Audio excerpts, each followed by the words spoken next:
প্রিয় প্রবাসী ভাই বোনের এবং দেশবাসী, আশা করি সকলে ভালো আছেন। আসলে বলতে কেউই ভালো নেই, এটা জানি।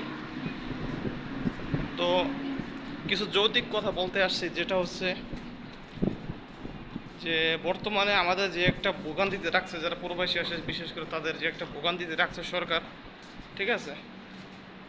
যে আন্দোলন সমন্বয় গঠিত যে আন্দোলন ছিল, সেই আন্দোলন তো বর্তমানে কারফিউ দিছে, যার কারণে কিছুটা সীমিত হয়েছে। তো এখন তো ইন্টারনেটটা স্বাভাবিক করে দেওয়াটা উচিত 100%। কারণ আজ বিগত 6টা দিন যাবৎ প্রবাসীরা তাদের পরিবার থেকে বিচ্ছিন্ন, এবং তাদের কাছ থেকে তাদের পরিবারও বিচ্ছিন্ন।